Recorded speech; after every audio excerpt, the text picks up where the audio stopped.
Hi, Scott Orlin with CINEMA-Magazine. A new film is coming your way called A Perfect Enemy, and I'm here with the star of the film, Tomasz Kot.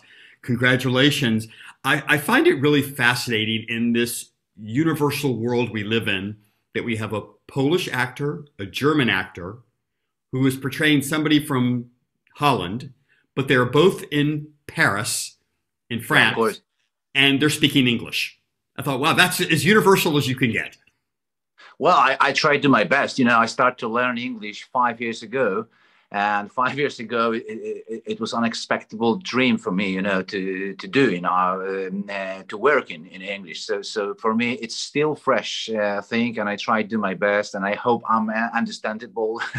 So if I had some problem, I try to talk around and try to be communicative. But yeah, it's something amazing for me. This is new adventure, and after Cold War, I feel like I am debut.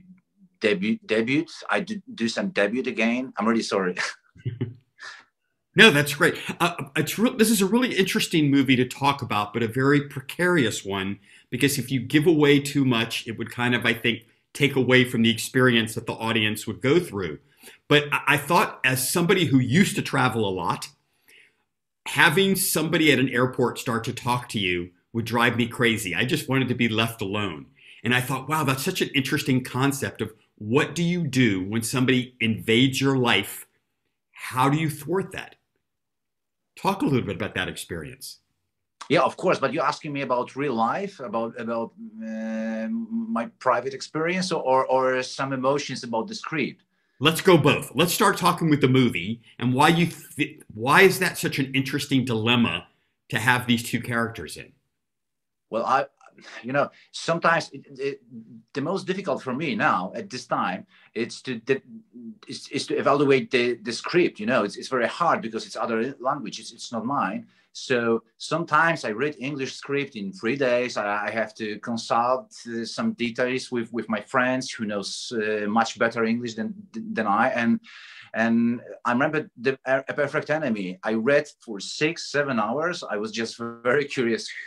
Where is the thought? Who's guilty? What happened? What really happened in this story? And first of all, why this guy still try to keep the conversation with this strange girl? It was the most interesting thing in the script for me. So. Um, so yeah, that's the script. That's the reality of our movie. And me in private life, I try to be open, but sometimes you have to be very assertive. I was about to say, because obviously, as your career ascends and you become more successful, more people probably think they know you and they want to have a conversation with you.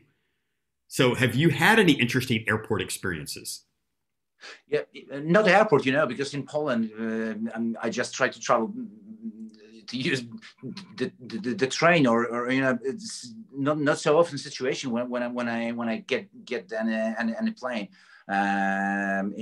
in Poland and aboard.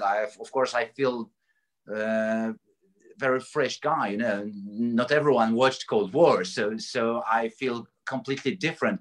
I remember the time when we had some film set in Reus. It's a little town near the Barcelona, and I was so happy because no one knows me on the street. So I could just listen to music. No one tried to do any selfie with me or ask about something. It was something new for me.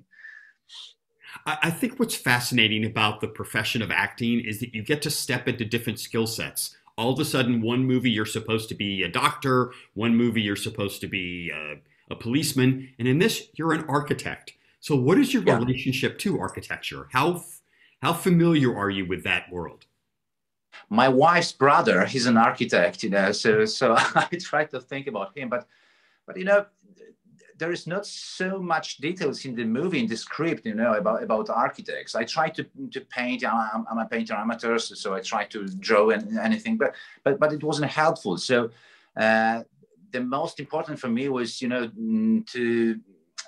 to use experience from people who I know, who had to be had to live and progress as an immigrant. You know, for example, they were born like me in the communism country, and they escaped from the communism, and they had to do anything.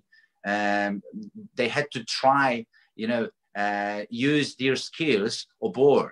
It's a very, I thought, for example, about Paweł Pawlikowski. He had to raise on the Western world, you know, and he was born in Poland. He was immigrant. So I thought, oh my God, this is the most important key for me. You know, I'm just guy. It's a key for perfection of this character, because I thought, okay, if you are in this situation, you have to be much better and prove all the time, you know, your skills, your useful, if I can say that in English, of course. And again, because I'm stepping on a minefield here, I don't want to give too much away. But looking at the film, in a way, it's about memory, what we choose to remember and what we choose to forget, and how that can affect us as going on. Talk a little bit about that in the essence of your character. You know, that's the biggest secret for me in this character, in this script, you know, how much he can forget so important event in his life, you know, how it's possible that he cannot remember anything about this, you know. I think he forced himself to, he created some other state in his mind. Maybe that's why it's possible. This everything what we watch in the movie. And of course, I don't want to tell any secrets more and the details, but it was very interesting, you know, how it's possible that he don't remember this everything, you know, or there's a question, or he pretends all the time, and he's very good in this pretending, or he really don't remember.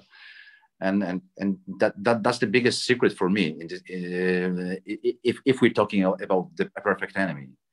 One of the things which is interesting about this movie, in a lot of films, there's a myriad of different actors coming in and out of the sequence that you kind of bounce off of. But primarily in this movie, it's just two people. It's just two actors going against each other. Talk a little bit about, for you creatively, how interesting, because you did a lot of theater work. Did this feel very theatrical in a way? Well, that was my first impression, you know, because the book of Natalie Nothomb, if we can see, you know, on these two guys, because in the book we have two guys, we can focus on this relationship in very clear. We have very clear picture. We have, I think, straight theatrical situation, just two guys who's talking. And I know that in Poland there was, I think, 2 or 3 tries to do this book in the theater, and I was curious how Kike wants to transform all this everything, all these events, you know, and transform to the movie, and I was really happy because it's very addictive. The secret is addictive, you know, and thanks to this clear relationship, we can focus on these characters. And of course, I agree with you. We have a lot of actors, but yeah, that's why it was for me very difficult, you know, because we all the time talking, you know. we had a days and during film set, you know, that we had to make, for example, 12-15 pages in English because of the script and because of the specific situation in the script. So it was very difficult for me. Your career has been quite interesting, because almost immediately after you got out of school, you started working in the theater. And, you know, you've been a consistent working actor. But was Cold War the movie that kind of transitioned you to maybe more of a worldwide stage where people started, you know, wanting to work with you? Was there a pivotal moment for you in your career?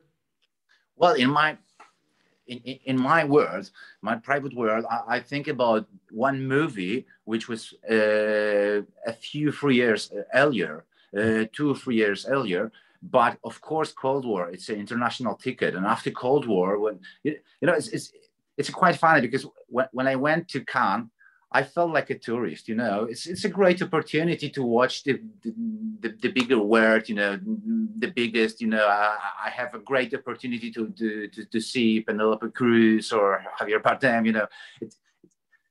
That was my state in my mind, you know.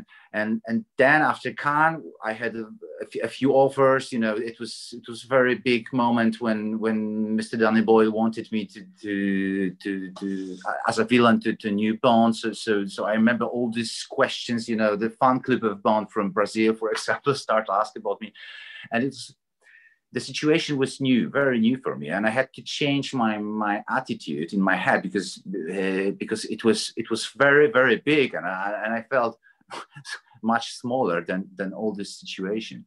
And that's why Kike called me, because he saw a Cold War, and that's why Mr. Anand Tucker offered me biographic movie about Nikola Tesla, because he said, okay, your English is perfect, you know. Tesla was a Serbian guy in New York, you know, and somehow he was exotic.